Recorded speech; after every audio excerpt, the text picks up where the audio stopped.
So hello learners, आज हम class 10th का सीबीएसई और आरबीएसई का फोर्थ चैप्टर पढ़ने वाले हैं, जो है linear equation and inequalities in two variables. दो चरों वाले रैखिक समीकरण एवं असमीकाओं के बीच में हमें संबंध बताने हैं। तो जो फर्स्ट क्वेश्चन है उससे स्टार्ट करेंगे। पहले हम फर्स्ट क्वेश्चन के लिए जो बेस है, जो हमें पढ़ना जरूरी है, वो चीजें देख लेते हैं कि क्या होगा। देखो,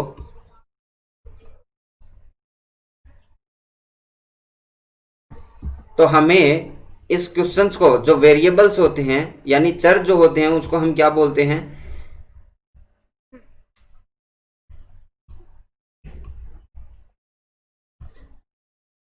वेरिएबल्स क्या होते हैं? ए से लेकर जेड तक जिसका हमें मान नहीं पता, हम उसे वेरिएबल्स बोलते हैं। बेसिकली हम एक्स एंड वाई का यूज करते हैं वेरिएबल्स के लिए। अगर अनुपातों के लिए हमें हल का पता करना है दो इक्वेशंस के बीच, तो हम क्या करेंगे? कंपेयर करेंगे उनको। कैसे कंपेयर करेंगे? a1/a2 बराबर b1/b2 और बराबर c1/c2। यहाँ पे आपके जो वेरिएबल्स बराबर या इक्वल होंगे, उनके अलग अलग मान हो सकते हैं। तो पहले तो हमें ये करना पड़ेगा कि समीकरण जिस भी प्रारूप में दे रखी है, हमें उस समीकरण को किस में बदलना पड़ेगा? स्टैंडर्ड इक्वेशन यानी ax plus by plus c बराबर 0 बनाना पड़ेगा। जहां पे पहली इक्वेशन से जो मान होंगे वो क्या निकलेंगे?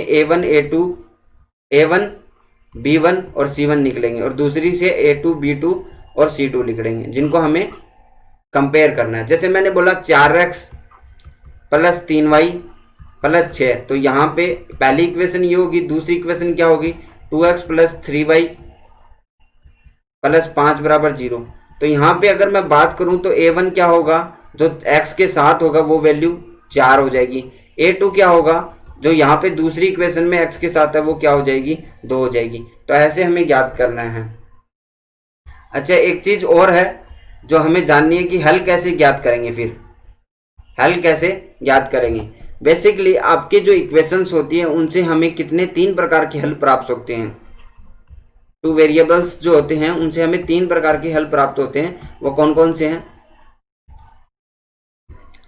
पहला, दूसरा, जो रेशियो से कंपेयर हमें करना है। अगर मैं पहले रेशियो की बात करूं तो a1 a2 अगर इक्वल नहीं है b1 b2 के, तो आगे आपको चेक ही नहीं करना। यहाँ पे अगर बराबर नहीं है तो आपको चेक ही नहीं करना। यानी यहाँ पे जो रेखा बनेगी वो क्या बनेगी? प्रतिच्छेदी रेखा, जहां पे आपको x एंड y की वैल्यू मिलेगी। तो ये कैसा हल हो जाएगा? अद्वितीय हल होगा। अद्वितीय हल। अद्वितीय का हल का मतलब है कि इसके समान दूसरा नहीं होगा। जैसे सूर्य है, सूर्य के समान दूसरा नहीं है, वैसे ही एक्स एंड वाई के समान जो है दूसरा हल नहीं मिलेगा। हमें एक ही हल प्राप्त होगा।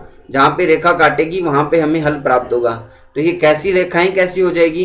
प्रतिच्छेदी रेखा। कैसी रेखा है? प्रतिच्छेदी रेखा।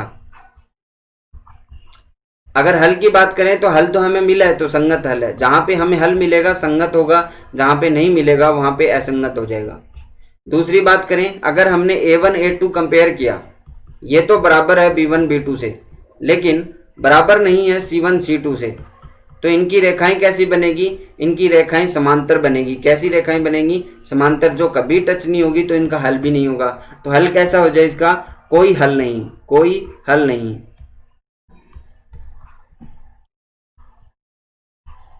और रेखाएं कैसी होगी? समांतर रेखाएं।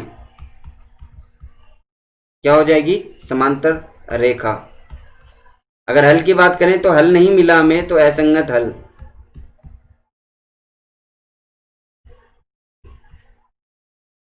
असंगत हल हो जाएगा। आगे देखो, अगर ये इसके अलावा भी हमें तीसरा हल क्या प्राप्त हो सकता है कि हमने a1 a2 बराबर b1 b2 तो प्राप्त किया, अब c1 c2 भी बराबर है, तो क्या होगा? ये संपाती रेखाएं होंगी। क्या होगी? संपाती रेखा। और हल कैसे होंगे? अनेक हल, अनेक या अनंत हल होंगे इसके, यानी कितने भी हल हो सकते हैं। रेखा कैसी होगी? संपाती रेखा। हल तो हमें मिला है, हल तो हमें मिला है, तो हमारे क्या हो जाएंगे? संगत हल हो जाएंगे, संगत हल।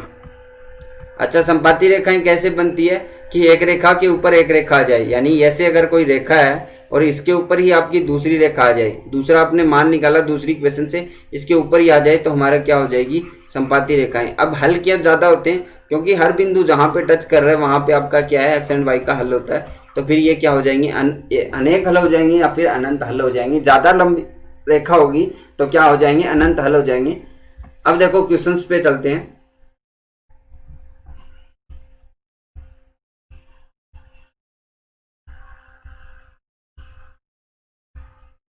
देखो पहला क्वेश्चन क्या बोलता है, पहली इक्वेशन के ऊपर सोल्व करेंगे।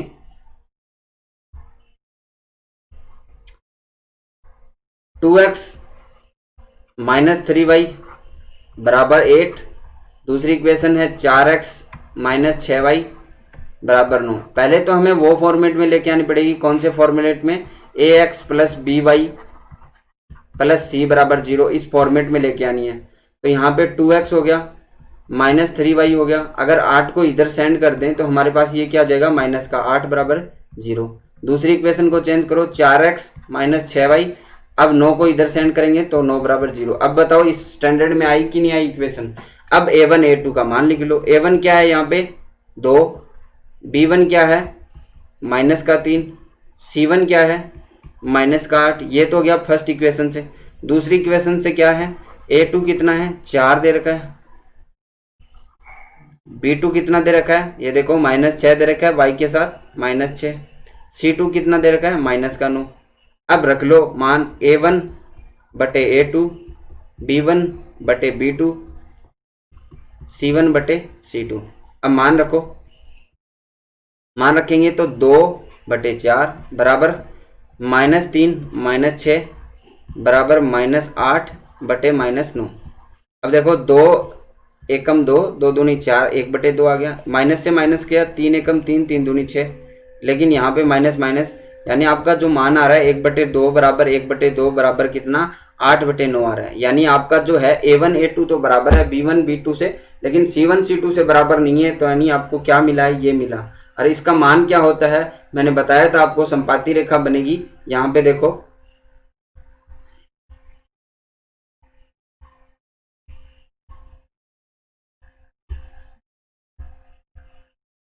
यहाँ पे देखो, अगर बराबर नहीं है तो क्या बनेगा, समांतर रेखा बनेगी और इसका हल क्या होगा, असंगत हल होगा, असंगत हल होगा। तो हमारे पास भी यही प्राप्त हो रहा है। यहाँ पे क्या प्राप्त हो रहा है, C1 C2 के बराबर नहीं है, यानी ये रेखाएं क्या है, समांतर रेखाएं हैं। और इसका हल क्या है, हल क्या है, असंगत हल है। तो आपको यही चीज बतानी है।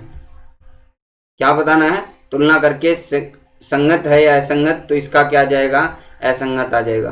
अब दूसरा क्वेश्चन देखो, दूसरा क्वेश्चन क्या बोलता है। दूसरा क्वेश्चन क्या बोलता है, 3x माइनस 2y। तो इसको भी वैसे ही फॉर्मेट में बदलना पड़ेगा। 3x माइनस वाई, ये 2 इधर आएगा तो किसका हो जाएगा, माइनस का बराबर 0। दूसरी इक्वेशन 6x माइनस 2y, और ये 4 इधर जाएगा तो ये भी माइनस का माइनस 4 बराबर 0। अब a1 a2 लिख लो। a1 कितना 3, b1 कितना माइनस का 1, c1 कितना माइनस का 2। यहाँ पे a1 कितना 6, b1 कितना माइनस का 2 और c1 कितना माइनस का 4। अब संबंध ज्ञात करो, a1 बटे a2 बराबर b1 बटे b2 बराबर c1 c2। तो क्या हो जाएगा, a1 कितना है 3 बटे 6 बराबर माइनस 1 माइनस 2, और आगे क्या लिखा है, माइनस 2 माइनस 4। अब कैंसिल आउट करो, 3 एकम 3, 3 दूनी 6, 3 दूनी 6। यहाँ पे क्या गया, 1 बटे 2, माइनस से माइनस कट गया, 1 बटे 2, माइनस से माइनस 2 एकम 2, 2 दूनी 4। बताओ तीनों 1 बटे 2 बराबर नहीं आया क्या, 1 बटे 2 1 बटे 2 बराबर नहीं आया, तो क्या हो जाएगा, संपाती रेखाएं, संपाती रेखाएं। और हमें हल पूछना है, हल कैसा होगा। तो आपको हल तो मिल रहा है, संपाती रेखा का मतलब क्या है, अनेक हल। तो आपको हल मिल रहा है तो इसका मान क्या हो जाएगा, संगत हो जाएगा, संगत हल। तीसरा क्वेश्चन देखो, चलो तीसरे क्वेश्चन को बनाते हैं। क्या बोला, 2x माइनस 2y, तो इसको भी चेंज करो, 2x माइनस 2y। अगर ये दो बराबर के इस साइड इधर आएगा तो क्या हो जाएगा, माइनस का बराबर 0।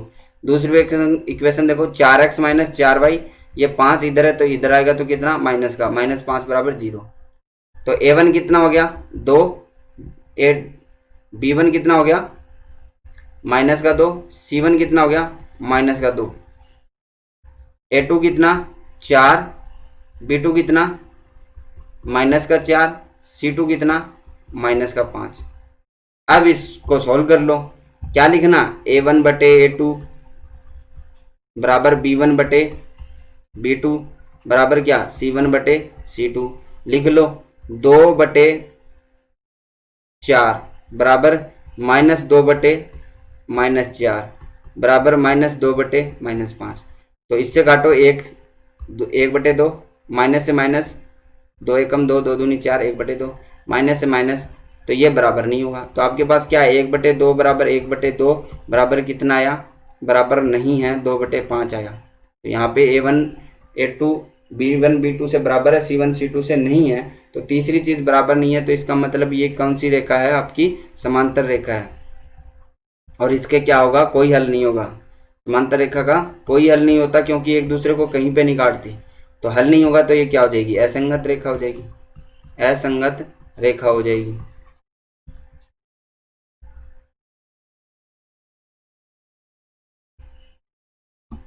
असंगत रेखा हो जाएगी। फोर्थ क्वेश्चन देखो,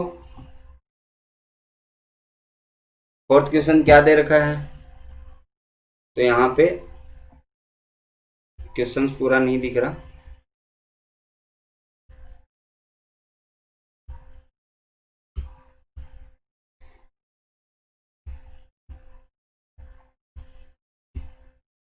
क्या दे रखा है, 4/3, 4/3x, 4/3x।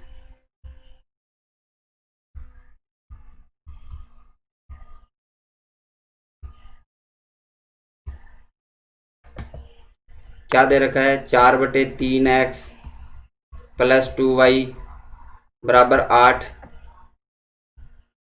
2x plus 3y बराबर 12। देखो इक्वेशन के अंदर क्या दे रखा है, बट्टे में दे रखा है। अगर इस इक्वेशंस को हम 3 से मल्टीपल कर लें तो इक्वेशन में कोई फर्क नहीं आएगा, और हमारी इक्वेशन क्या हो जाएगी, आसान हो जाएगी। जैसे 4/3x है, इसको 3 से करो, प्लस 2y इसको भी 3 से करो, बराबर क्या है 8, इसको भी 3 से करो, तो इक्वेशन तो वही रहेगी। यानी पूरी इक्वेशन को जिससे भी गुणा भाग करते हैं तो वो बराबर रहती है। तो 3 से 3 कट गया, कितना आ गया, 4x आ गया, प्लस 2 को 6 से किया तो 6y, 2 को 3 से किया तो कितना आ गया 6y, बराबर क्या 8 को 3 से किया तो 24। यहाँ पे हमारे पास दूसरी इक्वेशन क्या है, 2x प्लस 3y बराबर कितना 12। अब चेंज करो इस इक्वेशंस को, कैसे चेंज करोगे, जो 4x है, 4x प्लस 6y, ये 24 जो प्लस में इधर आएगा माइनस में बराबर 0, 2x प्लस 3y, ये 12 जो है बराबर में, ये क्या हो जाएगा माइनस में 12 बराबर 0। अब आपके पास a1 a2 लिख लो, a1 कितना होगा 4 होगा, b1 कितना होगा 6 होगा, c1 कितना होगा माइनस का 24। वहीं दूसरे की बात करें तो a2 कितना हो जाएगा 2, b2 कितना हो जाएगा 3, c2 कितना हो जाएगा माइनस का 12। अब लिख लो जो संबंध आपको ज्ञात करने, a1/a2 बराबर b1/b2 बराबर c1/c2, यही तो आपको ज्ञात करना है। तो a1 कितना है 4, b1 की a2 कितना 2 बराबर b1 कितना 6, b2 कितना 3 बराबर -24/-12। 2 एकम 2, यहाँ से काटोगे कैंसिल आउट करोगे तो आपके पास क्या क्या वैल्यू जाती है वो देखो। 2 एकम 2, 2 दूनी 4, 2 आ गया 2/1, 3 एकम 3, 3 दूनी 6, कितना आ गया 2/1, माइनस से माइनस कैंसिल आउट हुआ, 12 एकम 12, 12 दूनी 24, क्या आ गया 2/1। यानी क्या है, बराबर है ये सभी, तो क्या हो जाएगी समपाती रेखा, समपाती रेखा। आपको ये याद करना पड़ेगा, समपाती रेखा हो जाएगी। और इसके हल कैसे होंगे फिर, अनेक हल या अनंत हल। तो हल तो आपको मिल रहे हैं, तो फिर क्या हो जाएंगे ये संगत हो जाएंगे, संगत हल, संगत मान होंगे इसके। तो आज के क्लास में बस इतना ही। फर्स्ट क्वेश्चन आई होप सबको समझ में आ गया। जिसको भी समझ में नहीं आया कमेंट करके पूछ सकता है। तो अगर आपने हमारे चैनल पे नए हैं तो इस चैनल को सब्सक्राइब जरूर करें। हम यहाँ पे आरबीएससी और एनसीईआरटी की पूरी बुक मैथ की सॉल्यूशन करवाएंगे। तो आज के लिए बस इतना ही। Thank you, bye, have a nice day.